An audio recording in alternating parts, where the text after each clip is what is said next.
corporatocracy is this group of individuals who run our biggest corporations, and they really act as the emperor of this empire. They control our media, either through direct ownership or advertising. They control most of our politicians because they finance their campaigns, either through their corporations or through personal contributions that come out of the corporations. They're not elected. They don't serve a limited term. They don't report to anybody.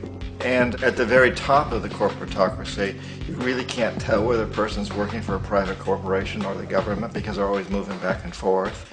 So, you've got a guy who one moment is the president of a big construction company like Halliburton, and the next moment he's vice president of the United States, or the president who is in the oil business. And this is true whether you've got Democrats or Republicans in the office. You have them moving back and forth through the revolving door.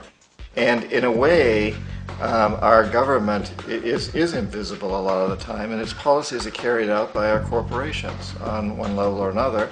And then again, the policies of the government are basically forged by the corporatocracy and then presented to the government. They become government policy. So it's an incredibly cozy relationship. This isn't a conspiracy theory type of thing. These people don't have to get together and plot to do things. They all basically work under one primary assumption, and that is that they must maximize profits regardless of the social and environmental costs.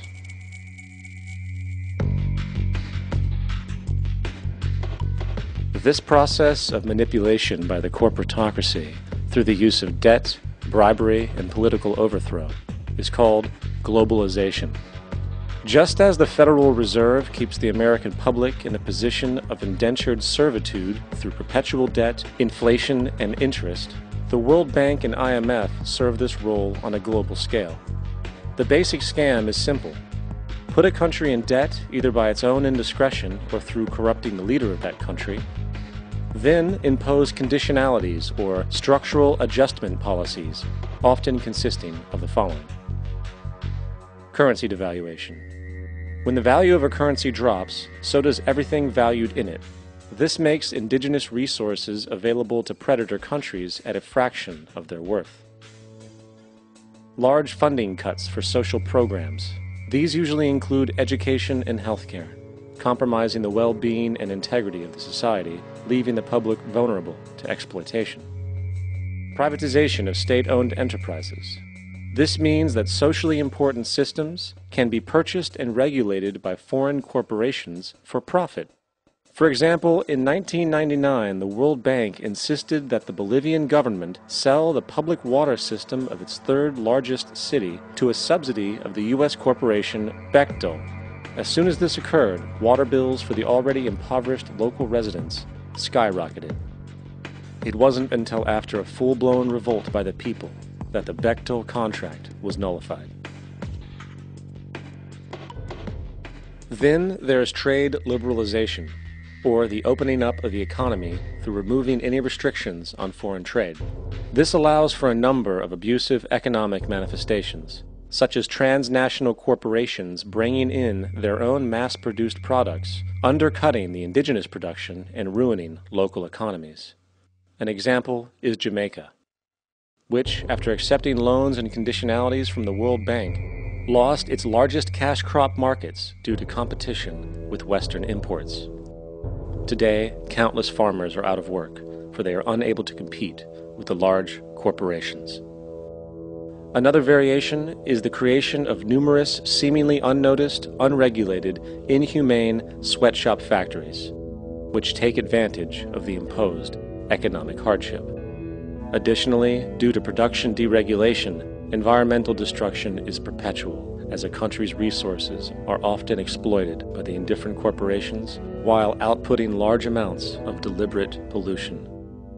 The largest environmental lawsuit in the history of the world today is being brought on behalf of 30,000 Ecuadorian Amazonian people against Texaco, which is now owned by Chevron. So today it's against Chevron, but for activities conducted by Texaco. Estimated to be more than 18 times what the Exxon Valdez dumped into the coast of Alaska. In the case of Ecuador, it wasn't an accident. The oil companies did it intentionally. They knew they were doing it to save money out there rather than arranging for proper disposal. Furthermore, a cursory glance at the performance record of the World Bank reveals that the institution, which publicly claims to help poor countries develop and alleviate poverty, has done nothing but increase poverty and the wealth gap, while corporate profits soar. In 1960, the income gap between the fifth of the world's people in the richest countries versus the fifth in the poorest countries was 30 to 1. By 1998, it was 74 to 1. While global GNP rose 40% between 1970 and 1985, those in poverty actually increased by 17%. While from 1985 to 2000, those living on less than $1 a day increased by 18%. Even the Joint Economic Committee of the U.S. Congress admitted that there is a mere 40% success rate of all World Bank projects. In the late 1960s, the World Bank intervened in Ecuador with large loans.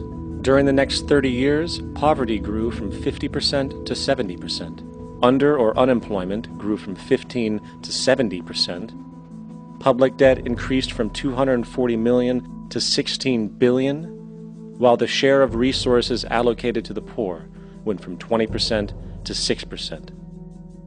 In fact, by the year 2000, 50% of Ecuador's national budget had to be allocated for paying its debts.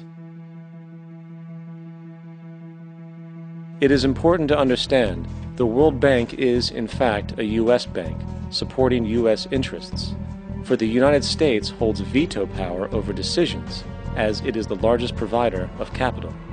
And where did it get this money? You guessed it, it made it out of thin air through the fractional reserve banking system. Of the world's top 100 economies, as based on annual GDP, 51 are corporations, and 47 of that 51 are U.S.-based.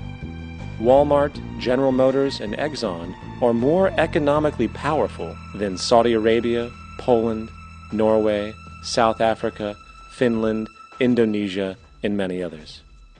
And, as protective trade barriers are broken down, currencies tossed together and manipulated in floating markets, and state economies overturned in favor of open competition and global capitalism, the empire expands.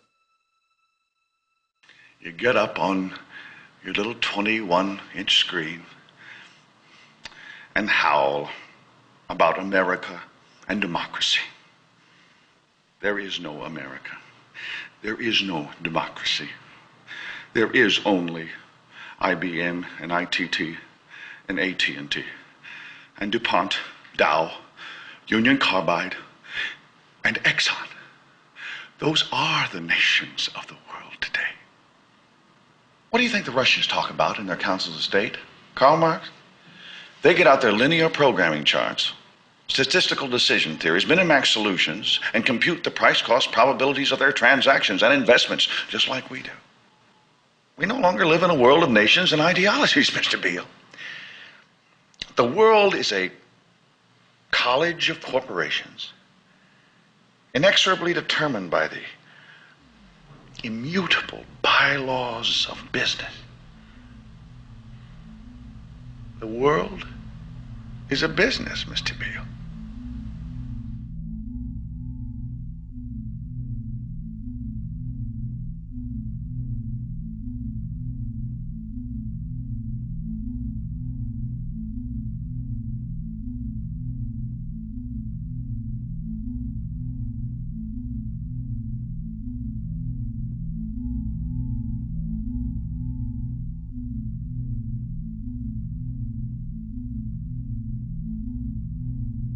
The world is being taken over by a handful of business powers who dominate the natural resources we need to live while controlling the money we need to obtain these resources.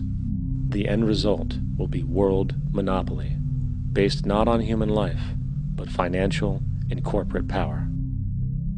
And as the inequality grows, naturally more and more people are becoming desperate. So the establishment was forced to come up with a new way to deal with anyone who challenges the system. So they gave birth to the terrorist.